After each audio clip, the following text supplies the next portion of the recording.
Hi, beautiful. Well, it's very wonderful to connect with you today.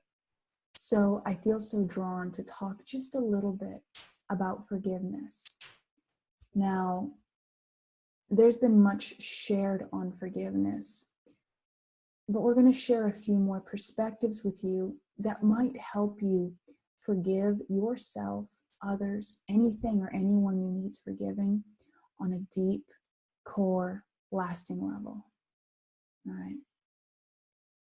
So, whenever we're in a state of non-forgiveness, we are holding energy still. When you're not forgiving, it's like you're putting the brakes down on a certain collection of energy. This is why it being in a state of non-forgiving almost feels like an energy drain. You know, every time you think of that thing or the person or the situation, you're not forgiving it, it's almost like you feel the energy being sucked out of your body.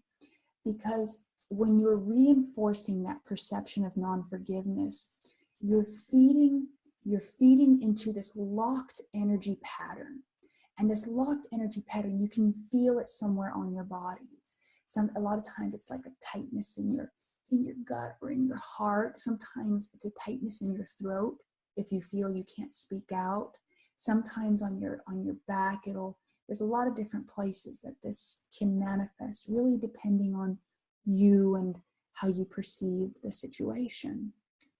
But what we're sharing right now is we're bringing your attention to what happens to your energy in non-forgiveness, so that as we go through this video, you can choose, if you like, to make a conscious shift and breathe a little openness into that once closed off space. So if that sounds like fun, let's go ahead and do this together.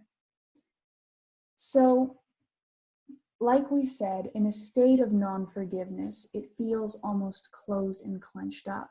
And the reason we're consolidating energy there is, on some level, we are believing that we're almost setting up an arsenal to help us deal with that situation. Somehow we believe by sending energy there that we're somehow healing it or compacting it or enclosing it and helping us feel okay. Because oftentimes the things that we feel need forgiving have some sort of almost energetic, traumatic feeling to them.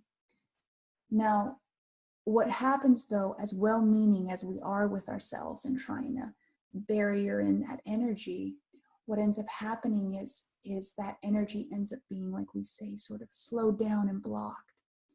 And what happens to water when it's still? It can become very stagnant. And in the same way with energy, we like energy to flow. We like energy moving in cycles because it allows things to circulate. It goes with the flow of who we are. It goes with the flow. Breath circulates, blood circulates, energy circulates. So when we're in a holding pattern with our energy, it's like we're not moving forward. We're not letting it dissipate. We're not resolving it. We're just holding it in place. So when you forgive something, it's like you are allowing the energy to flow. It's like you are allowing the energy to transmute. You're letting go of it. Now, what happens is, the reason a lot of people hold on to it is they think they need to hold on to the memory so it never happens again. Now, if you are aware of the law of attraction, when you hold a vibration or hold a consciousness into a space, you'll often find that you keep drawing that energy to you.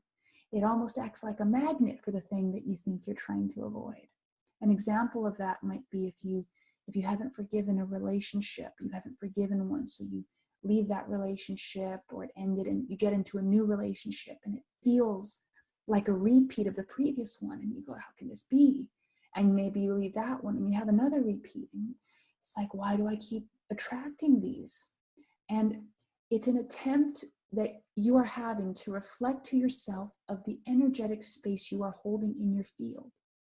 Because you have not forgiven yourself or forgiven this energy and allowed the flow of the energy to move, to transmute, to allow yourself to feel that and let go with love and trust. And let go with love and trust.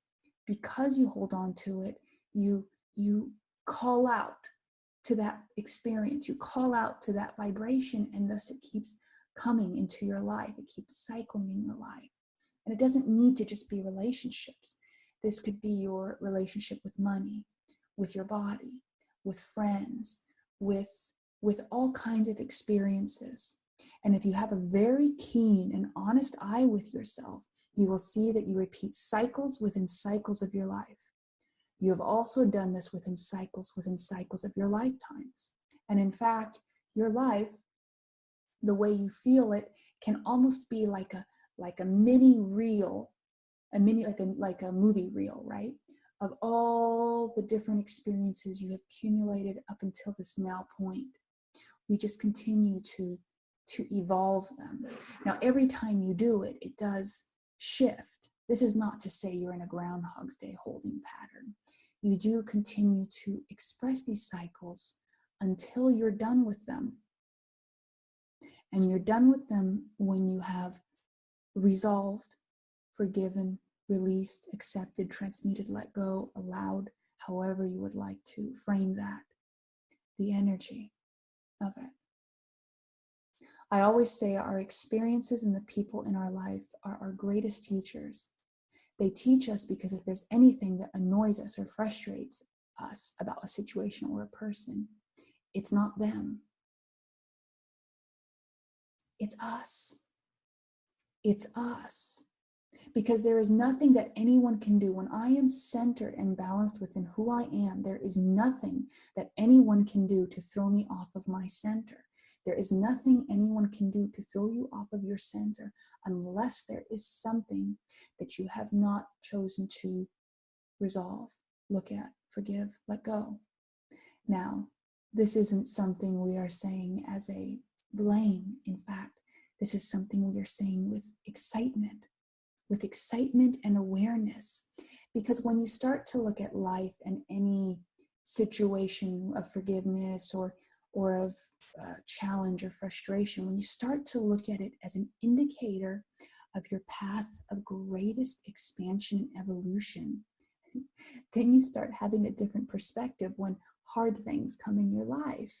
Then instead of going, oh no, this again, and feeling powerless, you go, oh yes, here is a portal, here is a bridge to me being a fuller, more awake and more alive me. Come on, life, yes. You see? It becomes so much more fun. It's like when you work out, the pain of working out is a completely different feeling. You feel good about it. Oh yeah, I can feel the muscles growing. This is good. This is fun. And in the same way, you can perceive every form of discomfort or perceived pain that way, because instead of being a punishment or something bad, you're like, oh, it's a signal. There's something here for me to see. There's something here for me to be aware of. How exciting. Because as you be aware of it, and here's something very exciting, as you be aware of it, as you forgive, let go, transmute, however you want to word it, these things that you perceive, that you bring in to the light of your awareness, you transform them and they no longer hurt you, you see? All pain, all perceived pain, pleasure, fear, anything like that is based on a perception. It's based on a perception. And when you shift your perceptions, when you open up the spectrum of your perceptions, you have more choices to consciously choose from. You start to remember the power you are. You've always been this power. And you start to be able to make conscious choices, to live as an example, to hold space for yourself and for everyone in your life.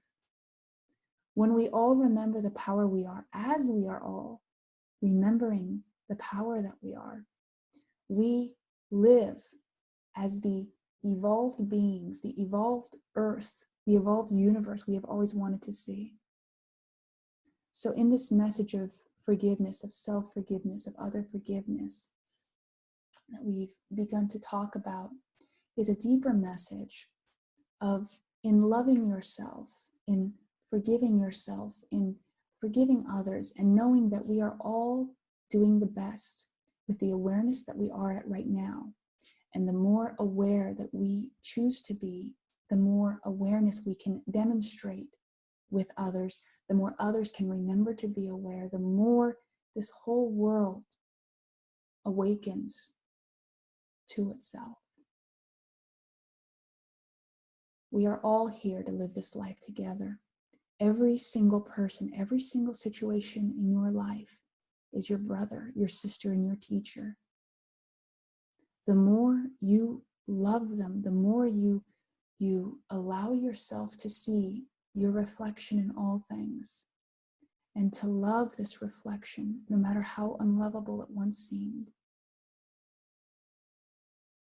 is to breathe the divine in this world through you. You are beautiful. You are doing just fine. You're doing better than fine.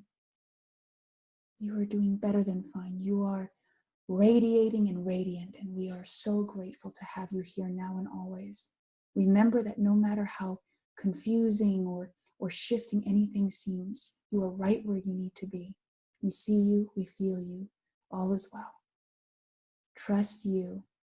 Even the darkest nights will always unfold into the brightest mornings. All is well. Love you.